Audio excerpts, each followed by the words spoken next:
Hi guys, back with one more blog. నిన్న శివరాత్రి అయిపోయింది కదా. శివరాత్రి అయిపోయిన నెక్స్ట్ డే మార్నింగే వైజాగ్లో సముద్ర స్నానానికనే వెళ్తారనమాట. సో అందుకే మేము అందరం బీచ్కి వెళ్ళిపోతున్నాం.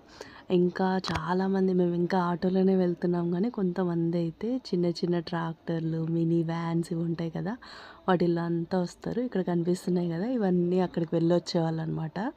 మేము యాక్చువల్గా లేట్ అయ్యాం, ఇంకా ఈ ఆటోలు అవన్నీ అక్కడికే. సో ఆటోలకు ఒక రూట్ ఉంటుంది అండ్ బైక్స్కి ఒక రూట్ ఉంటుంది.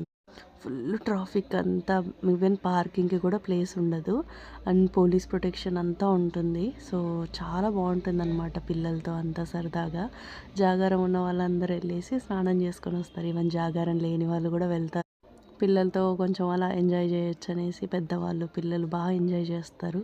సో అస్సలు పార్కింగ్కి స్పేస్ లేదు. అలా కొంచెం మేము స్పేస్ వెతుక్కొని వెళ్ళామన్నమాట. కొంచెం ఎక్కడో స్పేస్ దొరికింది. జనాలు చూసారా ఎలా ఉన్నారో మొత్తం. అందరూ యాక్చువల్గా మనం ఎప్పుడు బీచ్లో యంగ్స్టర్స్ని చూస్తాం కదా, ఇప్పుడు మాత్రం మొత్తం అందరూ ఉంటారనమాట. మొత్తం ఫ్యామిలీతో వస్తారు. మేము అలా మా ఫ్యామిలీతో వెళ్ళి చిన్న చిన్న వీడియోస్ తీసుకొని బాగా ఎంజాయ్ చేసి వచ్చాం. సో అలా నేను మా హనీ బాగా ఆడుకున్నాం అనమాట.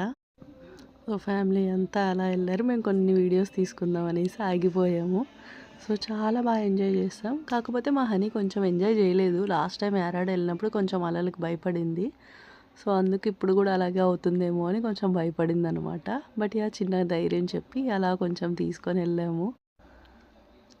బాగా ఎంజాయ్ చేసాం అనమాట ఫ్యామిలీ అంతా కలిసి. ఇంటికి వచ్చేసరికి యాక్చువల్గా 3-4 అయిపోయింది. చాలా బాగుంది ప్లేస్ అయితే.